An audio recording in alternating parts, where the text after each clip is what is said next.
Bab 2533. Bah.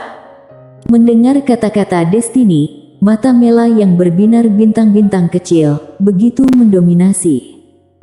Menjadi seorang wanita, seharusnya begitu. Begitu kesal pada siapapun, pedang langsung ditusuk ke dahimu. Haha. Mela yang mulai berfantasi tanpa batas, setelah memikirkannya, dia tidak bisa menahan tawa. Di kejauhan, Eka Dao menatap Destiny, "Kamu sangat kuat, tapi aku tidak takut padamu." Dia bahkan tidak takut mati, jadi tentu saja dia tidak takut pada siapapun. Pada saat ini, Mileye di samping tiba-tiba berkata, "Lydia, dia tidak memanggil orang barusan, Jixuan itu keluar sendiri." Destiny menoleh untuk melihat Mileye. "Apakah kamu membutuhkan aku untuk membantumu menghadapinya?" Mileye tersenyum dan berkata, "Tidak perlu. Karena tadi, aku sudah mengalahkannya. Di saat-saat terakhir tadi, kalau Jixuan tidak muncul, dia sudah membunuh Eka Dao." Destiny sedikit mengangguk, dengan lambaian lengan baju, pedang penerapan Taoisme kembali ke tangannya. Mileye ragu-ragu, lalu berkata, "Lydia, Jiwani." Destiny tiba-tiba membuka telapak tangannya, dan dalam sekejap, seluruh dunia menjadi tidak nyata, dan kemudian, sebuah pedang muncul di tangannya. Pedang biru gaib. Destiny tiba-tiba berkata, "Jiwa datang." Suara itu terdengar, pedang biru gaib sedikit bergetar, detik berikutnya, jiwa Jiwani dipadatkan kembali, bukan menciptakan jiwa baru, tapi mengembalikan jiwa. Melihat pemandangan ini, mata Eka Dao penuh dengan ketidakpercayaan. Hidup kembali. Eka Dao mau tidak mau bertanya, "Bagaimana kamu melakukannya?" Lydia mengayunkan tangan kanannya tiba-tiba. Plok. Jiwa Eka Dao terlempar ke ujung langit berbintang. Melihat adegan ini, ekspresi Mela yang di samping membeku, temperamen Destiny ini sepertinya sedikit buruk. Di tangan Destiny, pedang biru gaib sedikit bergetar. Destiny memandang ke arah pedang biru gaib, dia mencubit pedang biru gaib dengan lembut dengan jari-jarinya, lalu menggores ke bawah. Dengan goresan ini, dua karakter besar muncul di bilah pedang biru gaib, tak terkalahkan. Tak terkalahkan. Mileye tertegun. Destiny menempatkan pedang biru gaib di depan Mileye. "Aku memberinya kehidupan baru, mulai sekarang, tidak peduli level apa yang kamu capai, selama kamu mengaktifkan pedang ini, dia bisa secara paksa mengangkatmu mencapai 2 tingkat alam yang besar, tidak ada efek samping. Tidak hanya itu, mulai saat ini, pedang ini memiliki kekuatan waktu. Selama kamu merangsang kekuatan waktu, kamu bisa melanggar semua hukum di dunia, kamu bisa menghancurkan semua cara di dunia. Tidak hanya itu, mulai saat ini, tidak ada hukum apapun yang bisa ditambahkan pada tubuh pedang ini. Tao apapun tidak bisa menekannya, dan waktu tidak bisa menghancurkannya." Setelah mendengarnya, Mileye sedikit tercengang. Apakah pedang biru gaib akan menjadi tak terkalahkan? Pada saat ini, menara kecil tiba-tiba melayang di depan Destiny. "Aku menara kecil rela melewati api dan air untuk majikan muda sepanjang hidupku. Selama aku tidak mati, majikan muda tidak akan mati. Kalau majikan muda akan mati, menara kecil harus mati dulu. Untuk majikan muda, aku berani." Mileye. Mela yang melirik menara kecil, kamu akan dipukuli sampai mati." Menara kecil. Destiny melihat menara kecil dan tidak berbicara. Menara kecil ragu-ragu sejenak, lalu berkata, "Kak Destiny, aku tidak ingin menjadi menara saja." Destiny terlihat tenang, "Lalu apa yang ingin kamu lakukan?" Menara kecil langsung berkata, "Aku ingin menjadi menara yang tak terkalahkan." Lydia. Mileye memiliki garis-garis hitam di seluruh wajahnya. Sial, bukankah itu masih menara? Dia pikir menara ingin menjadi manusia. Destiny merentangkan telapak tangannya, menara kecil jatuh ke tangannya. Dia menunjuk menara-menara kecil dengan ringan. Menara kecil sedikit bergetar. Detik berikutnya, tubuh menaranya mulai mengalami perubahan kualitatif. Awalnya, badan menaranya berwarna emas, tapi pada saat ini, badan menaranya berangsur-angsur berubah menjadi ungu tua. Destiny memandang menara kecil. Aku menggunakan energi pedang untuk membentuk tubuh kamu, tapi kamu terlalu lemah untuk menahan kekuatan energi pedang aku. Jadi aku mengendalikan kekuatan energi pedang, dan hanya menggunakan kurang dari 1/1 triliun. Setelah mendengarnya, Mela yang di samping tertegun, mulutnya cukup besar untuk menjatuhkan sebutir telur. Mileye juga sedikit bingung. 1/1 triliun. Pikirannya kacau. Menara kecil tiba-tiba bertanya, "Kak Destiny, berapa besar 1/1 triliun?" Destiny terdiam. Menara kecil ragu-ragu sejenak, lalu berkata, "Kak Destiny, seberapa jauh jarak antara aku dan kamu? Katakan dengan jujur, menara kecil bisa menahan pukulan apapun."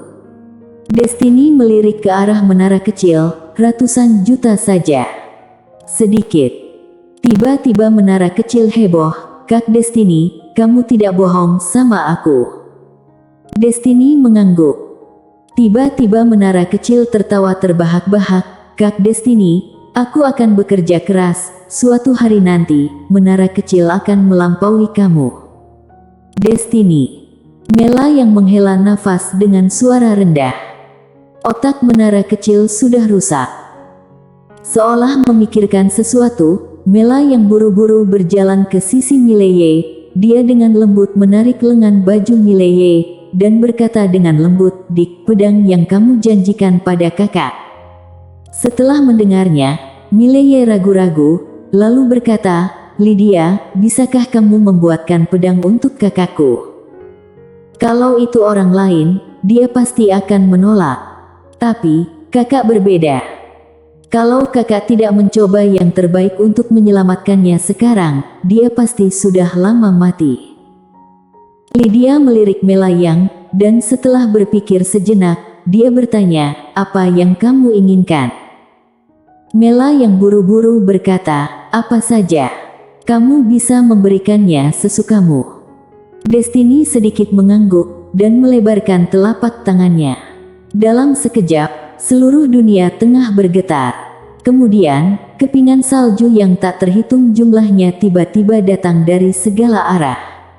Saat kepingan salju ini memasuki dunia tengah, suhu seluruh dunia tengah turun tiba-tiba.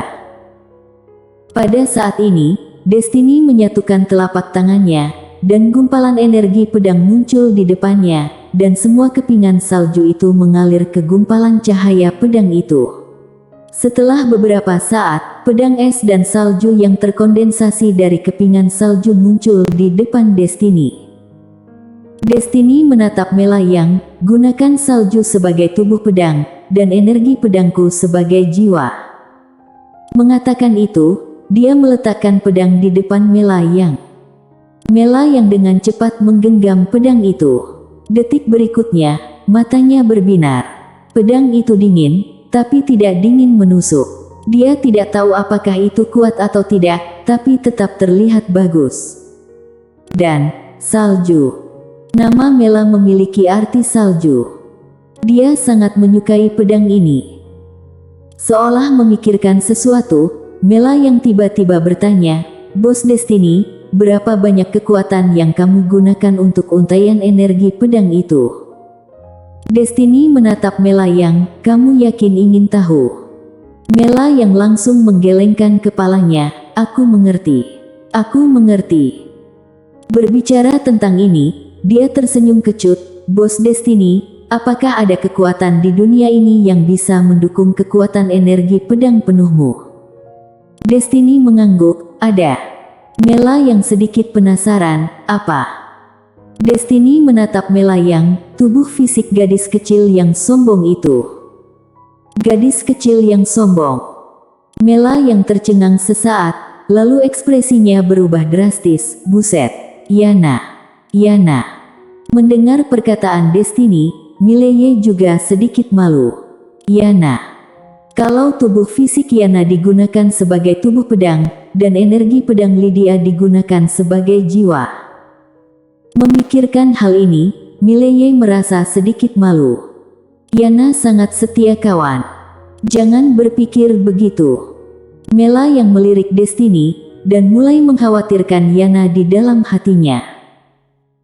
Yana si gadis kecil yang bagus dalam segala hal, tapi dia tidak suka ditundukkan, dan mulutnya keras, bahkan kalau dia tidak bisa mengalahkan orang, dia akan bertarung terlebih dahulu.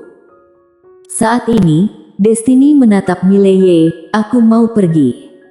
Mileye tercengang, lalu dengan cepat bertanya, mau kemana? Destiny berkata, Bima Sakti. Mileye berkata dengan suara berat, Lydia, bisakah kamu memberitahuku apa yang kamu lakukan di Bima Sakti? Destiny terdiam. Mileye berkata dengan lembut, tidak bisakah kamu mengatakannya? Destiny menggelengkan kepalanya, tentu saja aku bisa mengatakan, aku pergi ke Bima Sakti untuk menekan seseorang. Mileye sedikit mengernyit, seseorang. Menekan. Destiny mengangguk. Mileye berkata dengan suara yang dalam, bisakah kamu membunuh pihak lain? Destiny menatap Mileye, cukup rumit. Rumit. Mileye terdiam. Bahkan Lydia merasa rumit. Melihatnya seperti ini, masalah ini tidak sederhana. Destiny berkata dengan lembut, kamu sudah banyak berubah. Sebenarnya, dia sedikit terkejut. Dia mengira Mileye akan meminta nasihatnya sebelumnya, tapi Mileye tidak melakukannya. Lagi pula kakak sudah dewasa. Mileye sedikit tersenyum, setelah pertempuran sebelumnya, tidak hanya kekuatannya meningkat pesat, tapi suasana hatinya juga berubah drastis. Kalau tidak memaksakan diri, kamu tidak akan pernah tahu seberapa baik kamu. Lydia tiba-tiba menghampiri Mileye, dia berkata dengan lembut, ayo semangat. Setelah berbicara, dia dengan lembut memeluk Mileye, lalu berbalik dan hendak pergi.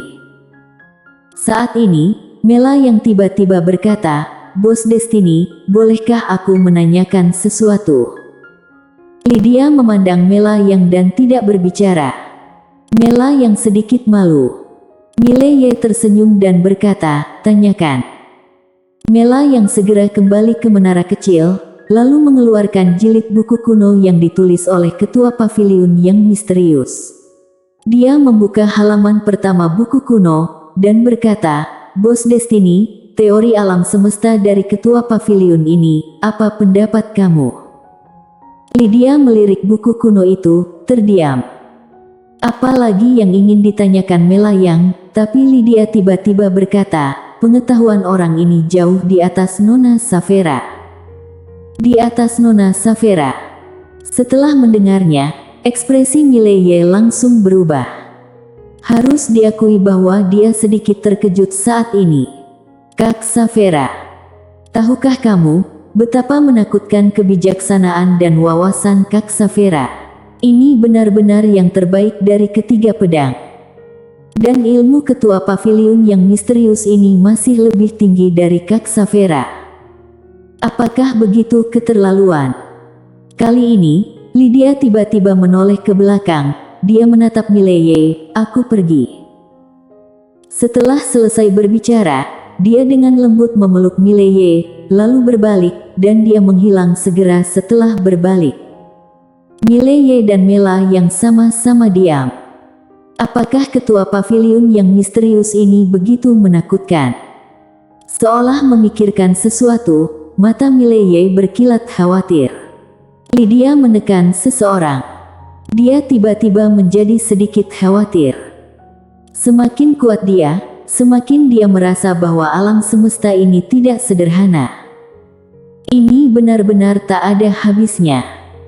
Apakah Lydia, ayahnya, dan kakak pertama benar-benar langit-langit di alam semesta yang luas ini?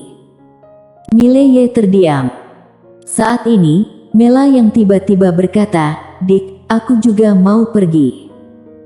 Mileye memandang Melayang, apakah kamu juga pergi? Melayang mengangguk, aku sudah lama keluar. Ibu pasti khawatir. Mileye ragu-ragu sejenak, lalu berkata, apakah kamu akan kembali untuk mewarisi harta keluarga? Melayang tertawa, ya. Mileye berpikir sejenak, lalu berkata, kakak, bisakah kamu berbagi sedikit denganku saat itu?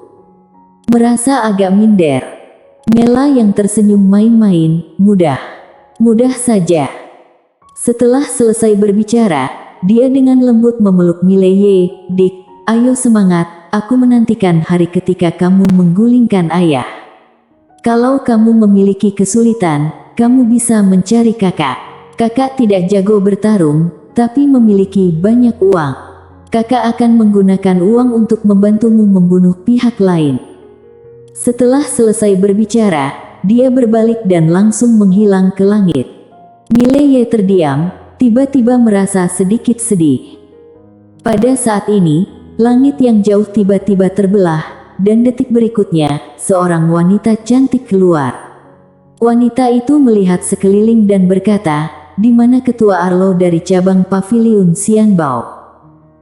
Di bawah, Arlo tertegun sejenak, lalu buru-buru berkata, aku, siapa yang mulia? Gadis berwajah ayu itu melirik Arlo, dan dia mengeluarkan sebuah token, dengan perintah ketua paviliun, mulai saat ini, kamu tidak lagi menjadi ketua di sini, dan tindakan kamu akan dinilai oleh tim tetua. Setelah mendengarnya, wajah Arlo menjadi pucat pasi. Ini sudah berakhir. Dia tahu bahwa masa depannya sudah hilang. Gadis berwajah ayu menoleh untuk melihat Mileye, dan memberi hormat sedikit. Tuan muda Ye yang terhormat, urusan kali ini, Paviliun Xianbao. Mileye tiba-tiba mengeluarkan token Ling Xuantian, lalu membuangnya seperti sampah, Token Ling Xuantian langsung dibuang, lalu dia berbalik dan pergi. Gadis berwajah ayu bersambung.